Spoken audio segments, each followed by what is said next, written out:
다시 오신 걸 환영합니다. 그리고 장담하는데 이번 영상은 절대 놓치고 싶지 않으실 거예요.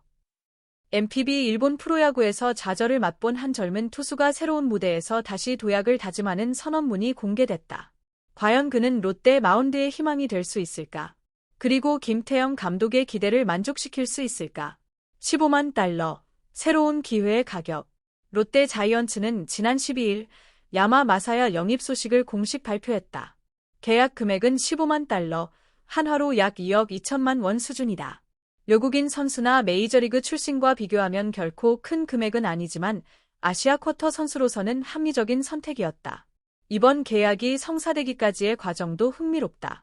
지난 11월 롯데는 일본 미야자키에서 진행된 마무리 캠프 현장에서 코야마의 입단 테스트를 진행했다. 여러 후보 선수들 가운데 야마를 선택한 것은 그의 잠재력과 현재 능력을 모두 인정했다는 의미다. 롯데 스카우트 팀과 코칭 스태프는 야마에게 합격점을 주며 계약을 성사시켰다. 특히 주목할 점은 롯데가 영상이나 데이터에만 의존하지 않고 실제로 공을 던지는 모습을 현장에서 직접 확인하며 평가했다는 것이다. 이는 롯데가 야마에게 진지한 관심을 가지고 있다는 명확한 신호였다. 요코하마에서의 희망과 좌절. 야마 마사야는 1998년생으로 2016년 신인 드래프트 4라운드에서 요코하마 베이스타스에 지명되며 프로 세계에 첫 발을 내디뎠다. 4라운드라는 낮은 순위에도 불구하고 그는 자신의 실력으로 기회를 잡았다. 2018 시즌 야마는 마침내 데뷔의 꿈을 이뤘다. 4월 1일 야쿠르트 스왈로스전에서 프로 첫 등판, 첫 선발, 첫 승리를 동시에 달성하며 극적인 데뷔전을 치렀다. 일본 야구 팬들과 요코하마 구단 관계자들은 그의 밝은 미래를 기대했다. 데뷔 시즌 성적은 13경기 12선발, 6승 6패, 평균 자책점 5.64.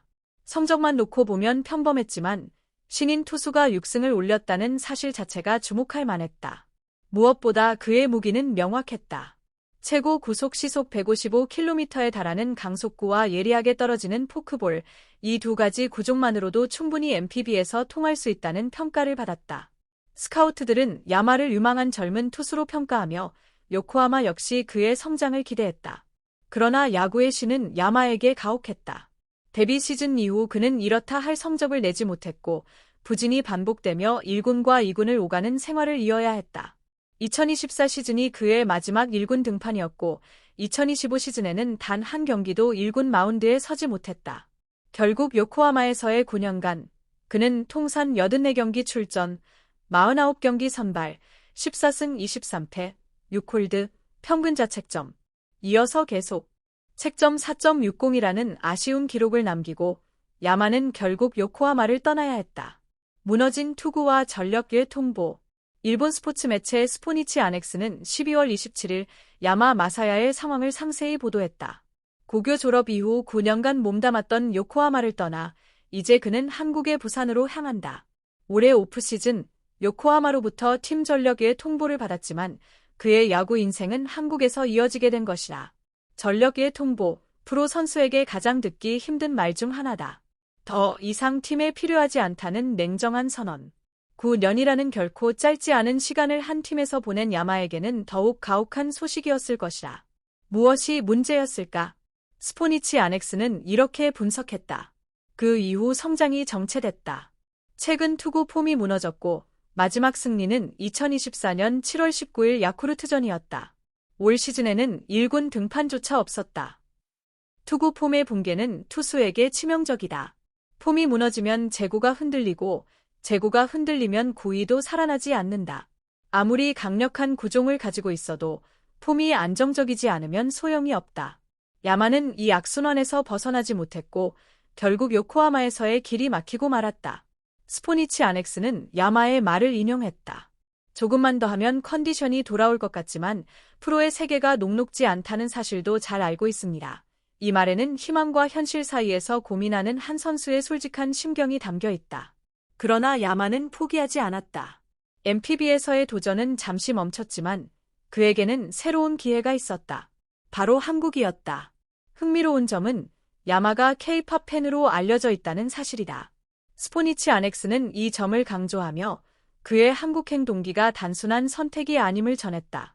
K-팝을 즐겨 듣는 야마에게 한국은 낯선 곳이 아니다.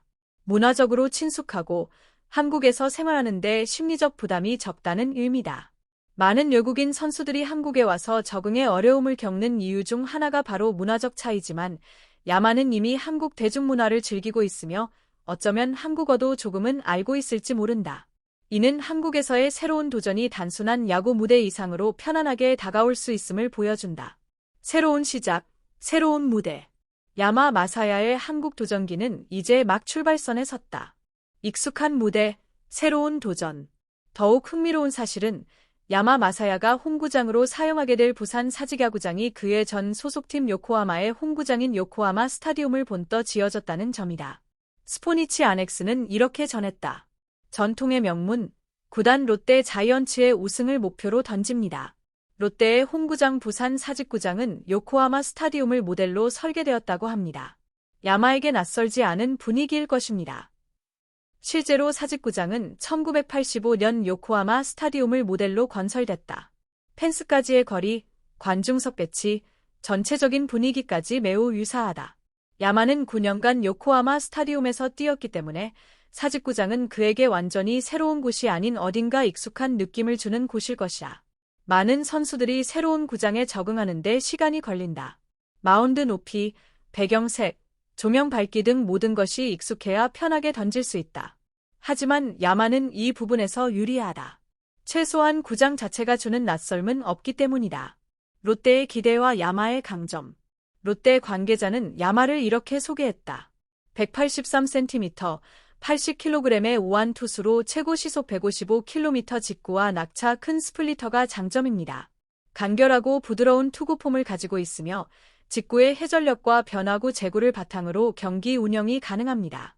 일본 프로야구에서 9시즌 동안 1000이닝 이상의 경험을 쌓은 선수입니다.